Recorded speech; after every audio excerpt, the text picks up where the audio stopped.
Tim, how long have you been in the entertainment industry? Started in high school, took some drama class. That kind of got me the itch and the bug. All through junior high and high school, I was in band. Yeah, I know, band, sorry. But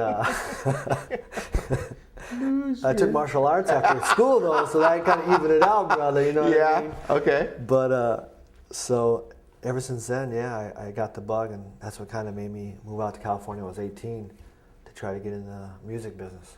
Mm-hmm. That's where it started. Everett High School, Lansing, Michigan. To say you've been busy this year is pretty much an understatement, considering how you landed roles in SWAT Firefight, Machine Gun Preacher, and Real Steel. How did you manage that?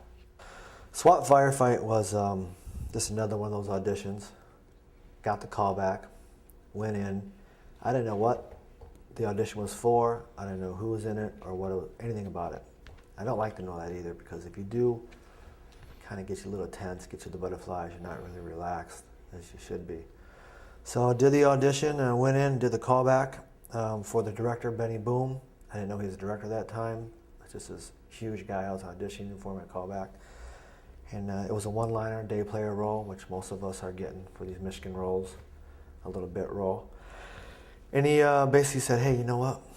I like what you did, but I want you to read for this other role instead. So the role you read for is this other role is this.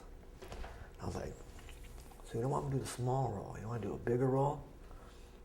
All right, I'll try it, I'll give it a shot. So I went out, went over the scene, about a half hour, came back in, did it, and then I got a call on my birthday. How cool is that? Very cool. That I was booked in SWAT Firefight Part 2, and I played an ex-mercenary Blackwater Special Ops cat who his boss, which my boss in the film was Robert Patrick, calls me in and end up killing 3 SWAT guys, kidnapping a girl, big firefight with the lead, Gabriel Mach, a lot of gunplay, some good scenes. Me and Robert Patrick have some good scenes together.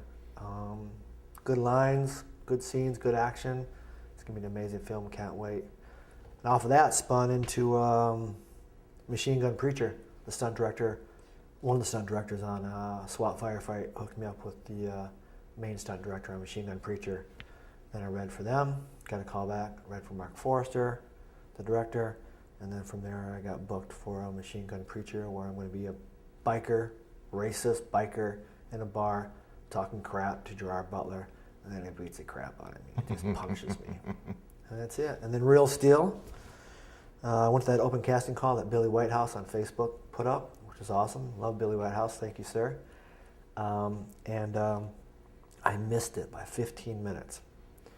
So no something in way. the back of my mind said, man, all right, don't give up, don't give up. So I went back every day for about a week to a week and a half and knocked on their doors. And nobody answered, or nobody would be there. Finally, I caught some production there, and I gave him my headshot and I said, man, can you please give this to the stunt director, Garrett Warren, because I want to do this film. A month later, he calls me, and he talks to me on the phone, asking if I could do this, do that, do this, do that.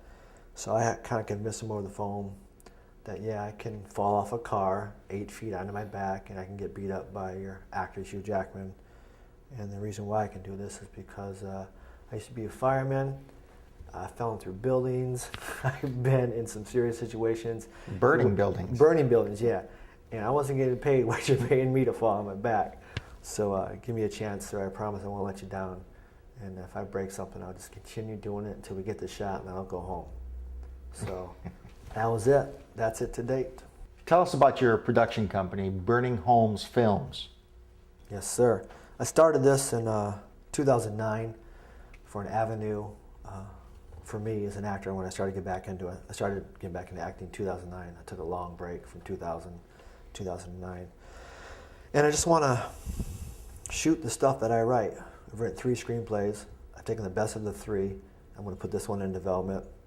I'm taking the screenplay. I'm going to shoot the first act, make it into a short, use all Michigan actors, Michigan crew, shoot this short, take it out to California, pitch it to some of my Christmas light clients, which is something else, and try to get some LOIs, letter of intent, from some of these actors to be involved in this film. And then from that, hopefully it'll get me into the distribution, which will then give me the financing to bring it back to Michigan and shoot this production here in Michigan with a Michigan crew, Michigan actors. We'll have a couple B actors in the film, which we'll need. And it's a great story. It's a true story about a guy from Lansing, Michigan. And it takes place in the 70s. So think kind of Boogie Nights in your mind. Mm-hmm. And it's going to be a great film. Very excited. Can't wait. Now, you mentioned your Christmas lights clients. What Yes. What are you referring to? Man, when I was in the fire department in California, gave up music, gave up acting, did the fireman thing. You only work 10 days a month as a fireman.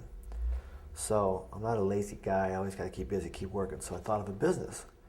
I'm like, you know what? I drive around Hollywood and Beverly Hills. I'm like, ain't no way this dude is climbing that tree 40 feet and putting lights up in there. They got to have somebody paying to do this, right? So I made up a flyer, passed around Beverly Hills, and I basically told everybody, hey, I'm a fireman. I got workers' comp insurance. I got liability insurance. This is a business. Let me install your Christmas lights on your house and help me out. You know, I need some extra money for the Christmas time. And I'm a fireman. I mean, if I burn your house down, don't worry about it. I'll put it out. So soon enough, 15 years later, I've still been doing this. I still go out to California every year. I leave November. I stay November, December, come home for Christmas, go back out. I take everything down. I'm home by January 20th. And you've got some pretty big clients, don't you? Ballers, unbelievable ballers. Jeez. One notably is a former heavyweight champion. Sugar Ray Leonard. Nice. Yeah. Tim, you've a lot of experience in acting. You started out in LA and had a pretty good run there. You've taken some time off, and then back here, you started back again, and you're having a fantastic run. What kind of advice would you have for somebody considering a career in the Michigan film industry? Practice, practice, practice. Learn this craft, because when you get your chance, don't blow it. You know what I mean? Because you got one chance. Well, you have more than one chance, but I mean, that first chance you get, just hit a home run. So take scene study class at a local community college, or find another class on Craigslist and study with it. If there's extra work to be done, do extra work. Yeah, it doesn't pay nothing and you hang out all day, but just don't be the guy in the back sitting, talking to everybody, hanging out. Watch the crew work. Watch how Hugh Jackman does his lines on camera and learn from these people and take notes. That's a free class that you're getting paid for. You're $70 a day. I did extra work in California. You got it. You got to start somewhere. And just practice every week. I mean, practice a scene every week, memorize it every week, a new scene. Get a video camera, shoot yourself on the camera, watch yourself back. Every week shoot something on the video camera, scenes, practice it, put them in the camera, learn lines, do it again, again, and again, go to class. So just learn your craft, man, because that's all that matters is the final result. I don't care how beautiful your hair is or how good your makeup looks. It's all about the performance, man. You got to sell that bad boy, and then that's where you'll take off. Tim Holmes, thank you so much for being with us today on Michigan Film News. Thank you for having me. I appreciate it. Hey, before you take off, I've got a quick question for you. Yes, sir. Recently, I understand you've been cast in probably your most important role to date, and that's father of twins. Yes. Lack of sleep is very crucial. Congratulations. I appreciate it. Thank you. It wasn't planned. It just happened. Okay. So, yeah, things like it's that just better. fall out of the sky. It just did.